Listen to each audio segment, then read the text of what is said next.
We're going to talk about automating your marketing, how to plan ahead to convert and to keep customers and prospects engaged with you and your business. My name is Lorraine Ball, and I own a company called Roundpeg. We're a digital agency in Indianapolis, Indiana, and we are also a master certified solution provider for Constant Contact. We work with businesses all over the country, helping them use email marketing productively. Today, we're going to talk specifically about automated campaigns. And what I really want you to take away from today's presentation is that you can do this. You know, there's a lot of people that'll talk about they'll use a lot of marketing mumbo jumbo and talk about inbound campaigns and make it all sound very complicated.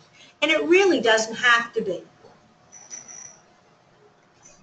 Automated response campaigns are actually a very common sense way to stay in touch with customers, prospective customers, and former customers. I was really excited when Constant Contact launched their autorespons program because I had been trying to do this manually for a very long time. And it really made it easy for me to adjust my marketing because marketing has changed. When I first started my business, my marketing funnel looked like this. I spent the vast majority of my marketing resources, what little I had as a small business owner, on finding prospective customers. A little bit was spent on converting those prospects, and almost nothing spent on keeping customers who'd already begun doing business with us engaged. Today, the funnel has really flipped. Today, smart companies have discovered that if they spend more money on their existing clients, they don't have to dedicate as many resources to finding new clients. Those former customers will come back and buy from you again, and if you stay in touch, they'll be more likely to refer you when an opportunity presents itself. It kind of works like this. Prospective customers come into your business and you provide a wow experience. And the next thing you need to do is entice them to stay in touch with you. You want to engage them with email to drive them back to your business, engage them to interact with you on social media to drive new prospects. Now, here's the bottom line. If you don't provide a wow experience, none of the rest of this will work. And so I'm going to start this presentation under the assumption that you guys have got that part of the equation nailed down. And what we need to be focusing on is how do you stay in touch? How do you get people to interact with you and come back time and time again? How do you get them to share information on social media so you can reach new prospects and other customers? Automation tools are really the key. Basically, when you create an automated response campaign, you get interactions from customers and prospects. You get people to click and download something. You bring visitors to your business. You get them to schedule appointments and encourage phone calls. And it's not a one-sided thing, because when you're using these automation tools, your customers get things. They get coupons and discounts. They get access to information, videos and guidebooks and tips that they will only be able to find from you. They'll get access to support and assistance because now they've got a direct connection to you on an ongoing basis. So automated tools and good automated marketing is actually a win-win. It's good for you and it's good for your customers. When you're starting to think about whether or not this makes sense for you, there's some things that you should keep in mind. First is that 91% of people check their email every day. Think about that. 91%. If you want to reach people, if you want to put a message in front of a prospective customer, they may or may not see it on television. They may not drive down the street where your sign is or pick up a newspaper, but they read their email every single day. 82% of people surveyed said they will sign up for email on brand websites. Now, they won't sign up for every email update everywhere they go, and so you need to make your offer compelling to encourage them to sign up. And 72% of them will sign up expecting discounts. This is typically the case.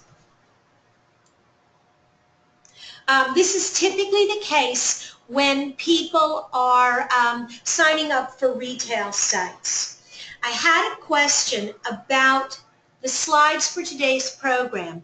There will be a summary workbook that is sent, and I believe I can send you also a PDF containing all of the information in the presentation. So you don't have to write, you can sit back and kind of just enjoy the program.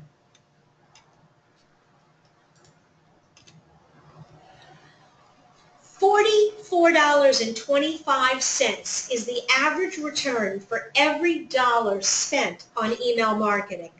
The source for this was an organization called Salesforce.com, which is one of the largest email marketing companies, and they do everything from, they really do a lot more on the larger side. Their customers tend to be enterprise organizations, companies with thousands and thousands of employees. And so that number may not necessarily be exactly true for you, but I'm going to guess it's fairly close, because for small organizations using Constant Contact, if you're only spending $50 or $100 a month for your subscription and you're reaching 2 or 3 or 4,000 people with your offer, it's pretty easy to start getting the kind of return that they're talking about. And this I have totally seen in action. Email marketing will typically drive 30% higher conversion rate than social media. 3 times as high. So if we send out an email campaign and we make the same offer on Facebook, I almost always will have 3 times as many people clicking on the button for my email as I do my social media. This is not to say that one is better than the other, but recognize that you're re-engaging people who already know and love you with the email, and that's why the conversion rate is higher. A couple of terms you should keep in mind during today's presentation. The first is an autoresponder. This phrase is used to describe any kind of pre-designed automated email template. It might be a birthday email, it might be a series of emails that follow up after a transaction. Date-based triggers are specifically emails that go out on an annual date. It may be, like I said, a birthday greeting. A lot of our heating and air conditioning customers use date-based triggers to send email reminders to people a year after their furnace is installed to have it cleaned and checked. We work with an optometrist who sends out a reminder to anybody who gets 30-day extended wear contacts. They get put on a program and they get a reminder every 30 days to change their contact. And that's driven off the first date that they get signed up in the program. Existing email is any contact is an email address you already have. A subscriber is someone new, and a campaign refers to an individual or a group of messages or promotion. So today what we're going to talk about is what is an automation campaign, how do you know if you should use one, how to use it the right way, so some examples in different kinds of industries, and then some next steps. Automation campaigns, the thing I love about automated campaigns is that it helps you send information that you wish you had the time to send. When I do a proposal for a prospect for a web design, there's so many things I want them to know about us, about web design in general, but I don't always have time to send an email every 2 or 3 days. And so what I love about my automated campaigns is I have a standard campaign set up, and every time I quote a new client, I drop them into the campaign. They get a series of emails from me over the next couple of weeks, and then when I have time, I pick up the telephone and call them, and I can talk to them about the information I've been sending. I can see if they've opened it. I can see if they're clicking on the links, so I know which prospects are most interested and most ready to buy. The cool thing about an autoresponder is it works when you're working and when you're not. After an interaction, you can send a welcome email and launch that campaign. How does it work? When a contact is added to your list, if you pick up a business card and you add someone to your list, if you do a proposal, or if a subscriber joins your list using a QR code, text to join, Facebook app, they get added to a new member list. You can create an email that is sent on a specific day. You can send renewal reminders. You can set it up after an interaction. So again, after you've done a proposal, or just every year on a certain anniversary date, or you can set it up so that it goes out 5 days after the last email. The idea is once somebody is in a group, they begin to receive these messages, and every time you add someone new to the group, they get the first message in the series. One of my first automated campaigns was a 12-week program on how to write a business plan. And every week, people would get an email with a set of instructions and a link to an example, and the next week they'd get the next section and so on. Well, if somebody joined the program the 1st of June or the 1st of July, it really didn't matter. Whenever they started, they would get the first email in the series. And so you can have people on lesson number 6 and people on lesson number 1. And all I have to do is remember to add them to the list. When you're talking about date-based automation, you're talking about sending one message to existing customers. And the messages get generated and created in advance, but they go out on a special date. An example of a date-based automation was a florist that we were working with. She would get the email addresses of all of the grooms, and she would put them into the list on their wedding day. 27 days later, there was a date-based message, and they would get an email that said, "Hey, you've been married almost a month. Wouldn't you like to send your new bride a rose? Click here and we'll take care of it." Right before their 6-month anniversary, and then again right before their 1-year anniversary, they would get another email with each time more and more expensive flowers. The cool thing is it's generated by the date that's already in their contact record. That date becomes their anniversary date, and then they get the message, and after the first year, they get that reminder every year.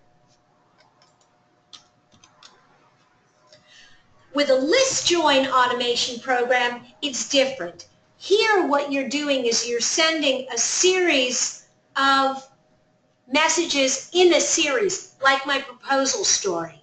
The messages start when the prospect joins the list, and the trigger is the subscription. In both cases, there are a couple of rules that are the same. The first is that you create the messages in advance. They are short and sweet and what we call evergreen. And by that I mean they are good no matter when you send them. So I would never do a message that said, now that summer's here, because I don't know if someone is going to join my list in January or June. And the other thing about drip campaigns, about automated campaigns, is there is one call to action. You're going to be sending, you can send a series of messages. Don't ask people to do too many things at once. Have one very specific call to action. One thing they need to do. It makes it really easy for you to measure the results of the campaign. It makes it really easy for the person receiving the information to know what they need to do next. Make a lasting impression every time.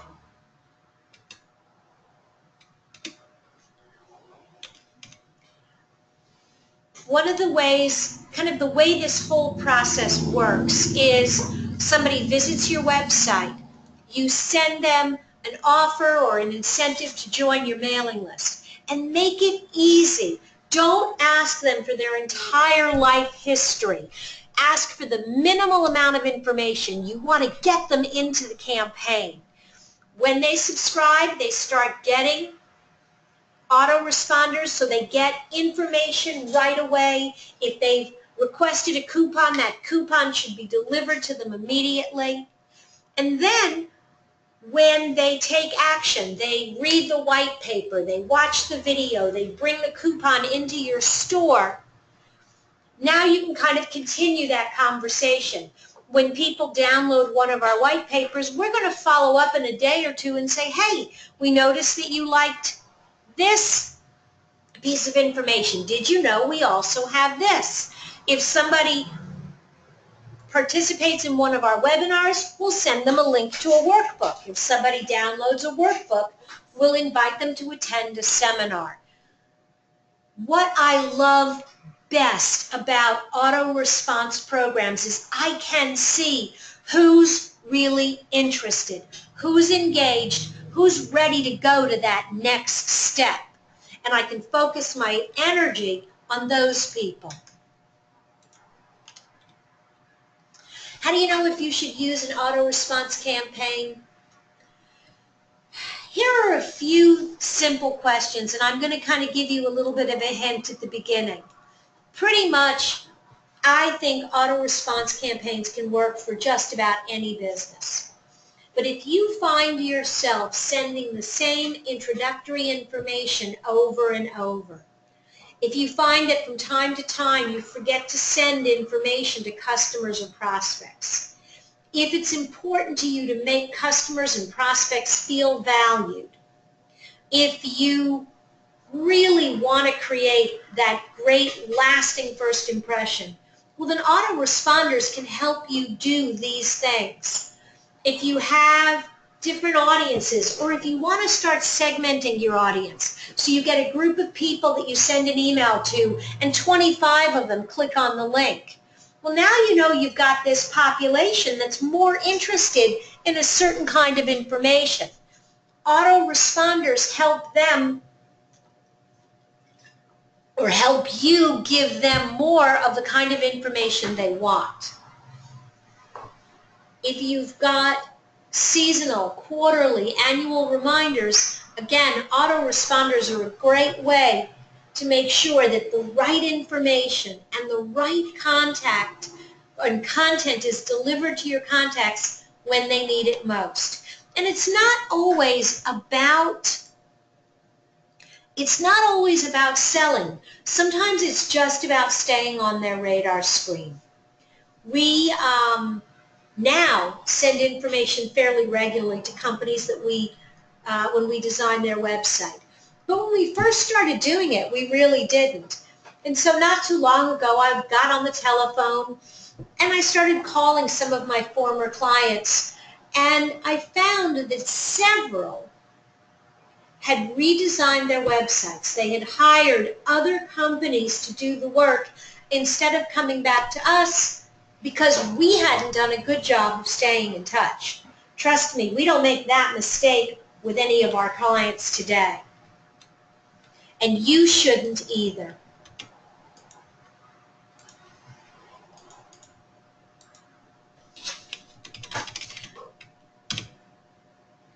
So, how do you use a automated campaign?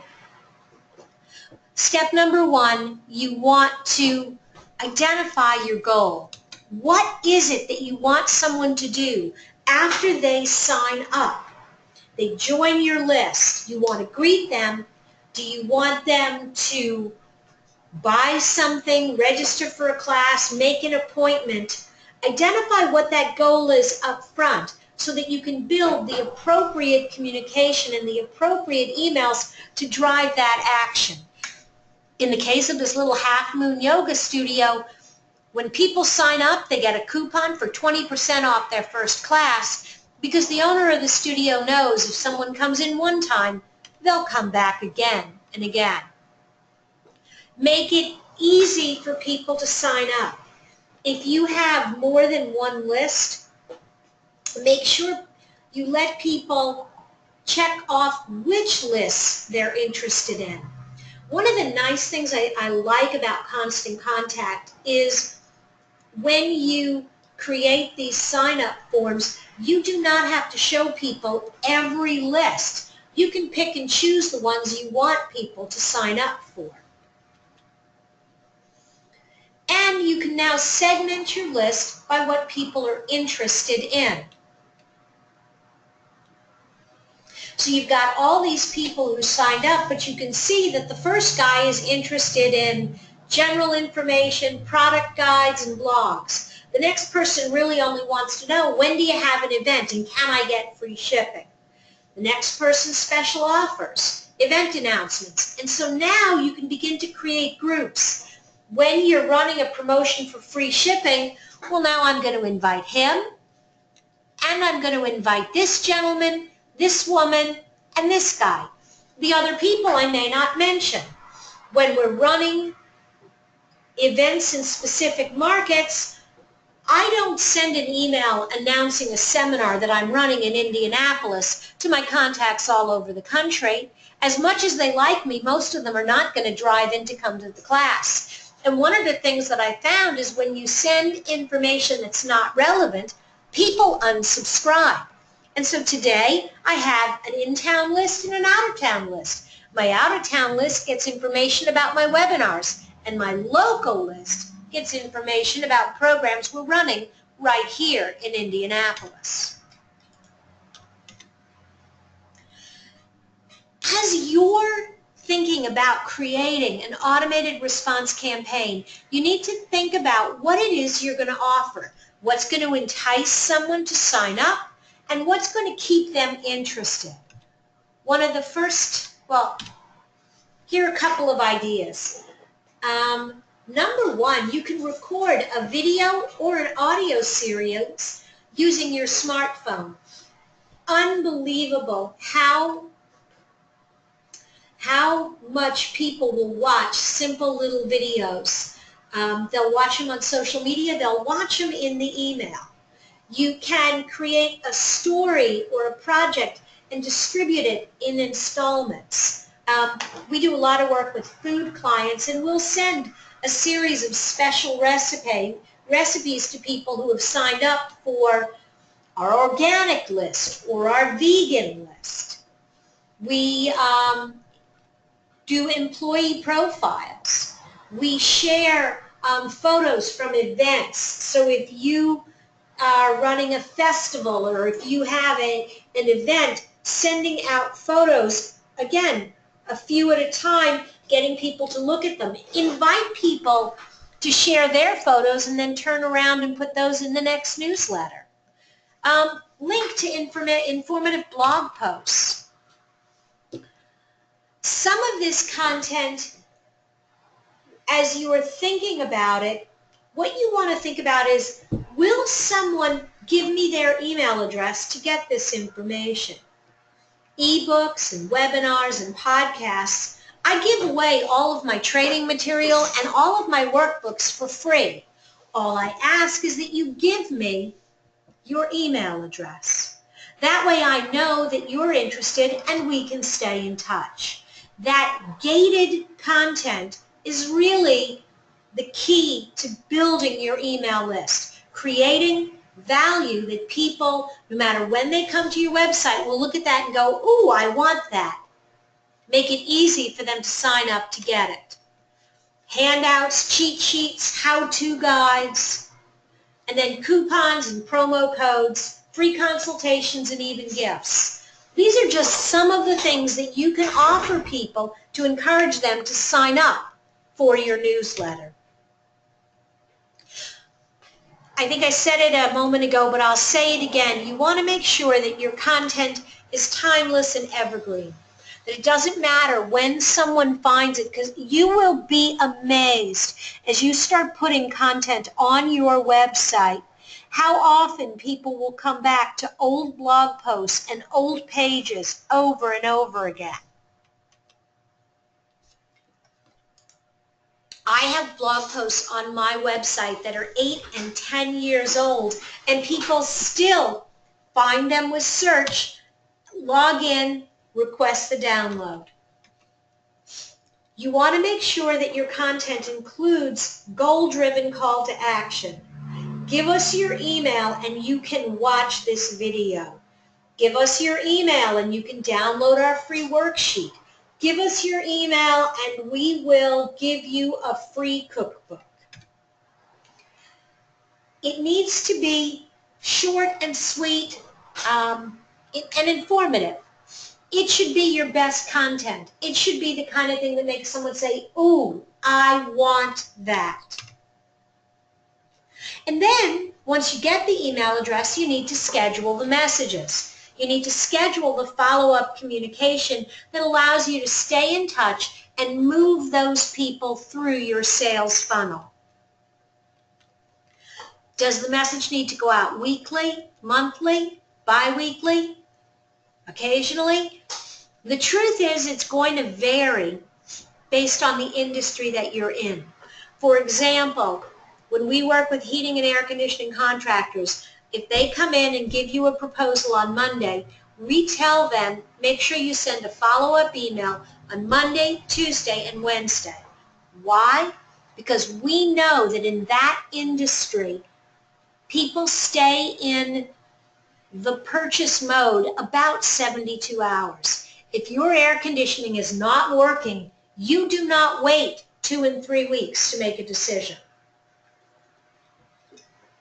On the other hand, I signed up for an email list at a retail store, and I figured I'd get a coupon once a month.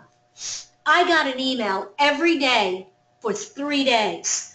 It probably would have gone on indefinitely, but I unsubscribed because it was too much. So think about how often is appropriate. If you're following up after a sales presentation, I typically schedule my emails every 5 days. More than that just feels a little desperate and a little needy.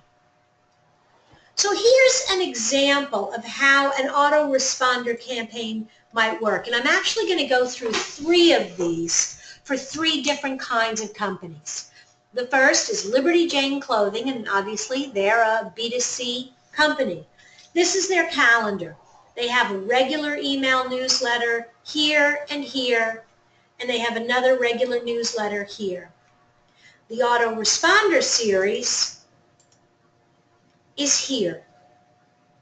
And it could just as easily be, could start on the 1st or the 14th. But their Autoresponder series is actually 5 emails right in a row, and then a follow-up about a week later, or about 4 days later. So here's Liberty Jane. They sell trendy designs for dolls and daughters. They basically sell clothing patterns. So as soon as you sign up, here's that first email. And you'll notice it's mostly text with a few links and a support link, because if somebody has downloaded a pattern, they may need help. The next day, they get an email with links to all of the social media. Personally, I think this is, again, maybe a little too much. Remember I said one call to action? If I was doing this campaign, I would pick one social media platform and figure that the others I'll promote later. Here's some more, and the next day it's some specific information. Let's go back and take a look at that schedule for just a moment. Welcome email, social media, partner and reseller, introduction to a specific product, a promotional code, and then a week later they do a tutorial. So people who get involved with Liberty Jane Clothing, what these guys have decided is they very quickly want people to start using the pattern and feel comfortable. So you've got an informative piece, another informative piece. These are actually blog posts on the website. This is a special coupon. This is more reaching out on social media. So again, there you've got some of that content. And you'll notice the format, these are not very formatted. There's not a lot of pictures. It's pretty simple and straightforward. And here's the Pixie Packs page. Here's the promotion. You get that $3.99 discount. And then a week later, hope you know, it's been a week. Hope you're enjoying it. Did it go well? Give us a buzz. Here's some free tutorials. And so now she can back off. Now people will only get emails from her about twice a month. For a B2B company, you'll notice that the Autoresponder series is a little bit more spread out. Again, you don't have that rush to get them engaged. So the series looks like this. Somebody joins, they get a request to connect on social media, more of a blog, a promotion, and then they're ready to kind of just start receiving regular communication. Here's the website, and here is the offer. It's a very kind of in-your-face sign up now, but you'll notice it's very simple. Name, email, that's it. And now you sign up, and you get a welcome email with the company logo, picture of the person who's sending it. This goes out right away. Now, in this case, this gentleman has a series of videos that he has embedded into the email to walk people through the process. Again, he's really trying to get people to get excited and engaged in the program. And the videos are all very short, and you can click and watch them. You'll notice that his next email, there actually are 2 more videos. Again, I probably would send one video at a time. I think that people have shorter and shorter attention spans, and so I would actually keep them a little bit shorter. And then again, he has 2 more. He can look and he can see who's opening the videos, who seems to be engaged. That's going to tell him who he needs to pick up the telephone and call. This is a really nice example because this is a not-for-profit that's trying to get people engaged and committed. And in this case, committed is making contributions. So somebody joins and they get a welcome email. Then they start to get some very informative, a video from the founders, information on their cause, more of a promotional email. The request for social media comes later, and then this is the sales pitch, where to donate and how to donate. What does this look like? Here you go. Here's the website, the email, and this is really, I think this is a really nice campaign. Very simple branding, one email, little bit of information, and a button for our story. Now you can see who's really interested. The next email, here's this interactive map so you can see what's going on with the forest fires, and again, a short dramatic video. Next, they start telling a story about their volunteers. And again, if you want to see more, there's always that one button. I like this. Instead of just, hey, join us on Facebook, they actually do a nice screen grab of some of the stuff that they're sharing on Facebook.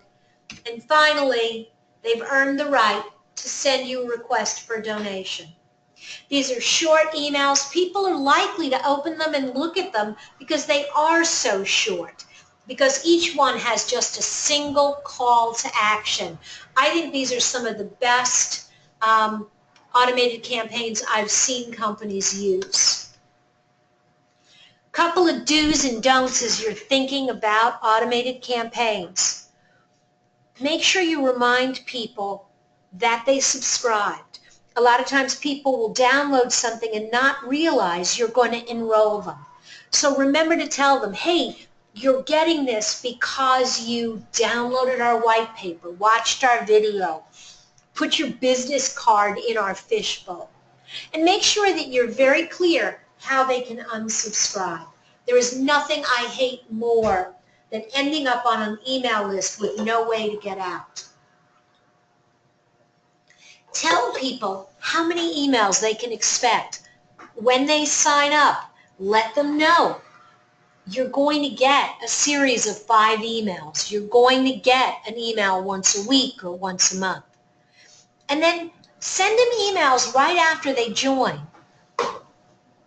Make sure you get a welcome email to people pretty quickly, because otherwise they may forget you. And then by the time they do start getting your content, they may not remember that they signed up, and they may unsubscribe, or worse yet, file a spam complaint. And then consider having an attractive thank you offer in that initial email, something that encourages them to do more. Make sure that your content is evergreen. Make sure that it looks like you. That was the thing I really liked about that not-for-profit with the pretty green leaf at the top of the page. Every time I opened the email, I knew who it was from. So what do you do next? It's pretty simple. Think about your business. Stop and look at the processes. Look at the places where you are sending the same emails and the same information over and over again. And then think about how you can save time by creating that automated campaign. Set specific goals. Create segmented lists. Do not send all the content to everyone. If somebody is interested in your vegan recipes and someone else is interested in your barbecue, make sure you send the right information to the right people. Make sure that the content on your landing pages and in your campaigns is evergreen, so it doesn't matter if I download it in January or June. Think about your timing. What's the rhythm of your business? Do people make decisions to buy very quickly, or do they think about it for a while? If this is something that people are going to think about for a while, spread those emails out a little bit. Don't rush to send them 5 all at once, or they may unsubscribe before you get to the one that they really need to read. Use social media and your existing email as well as in-person activities to attract subscribers. Every week when we send out our email list, there's always an offer at the bottom, a link to a video or a white paper or some kind of information or tool. And every time people download specific information. I identify groups of people who need or are more likely to need certain kinds of content. And then launch the program. Pay attention to the metrics. Look at which pieces of your campaign work and don't. This is one of the things I really like, is I can go in and look at a campaign that's been running for a long time, and I can see how many people got the campaign, how many people opened it, how many people clicked. I can identify which of the elements in the campaign are working and which ones aren't, and I can edit an individual email so that the next person actually gets a better campaign than the person before. You can do this. You can create automated campaigns. You can be a marketer with Constant Contact. If you have questions, feel free to put your hand up as we're wrapping up. Go ahead and type the question in the question box. I'll be happy to take them now. You will be getting a follow-up email with a recording of the program, links to an optional, an additional workbook, as well as a PDF with all of the slides from today's presentation. If you've enjoyed the program, check out some of the other seminars and webinars from Roundpeg and from all of the Constant Contact solution providers. Thanks for joining us today. I look forward to seeing you again at a future program.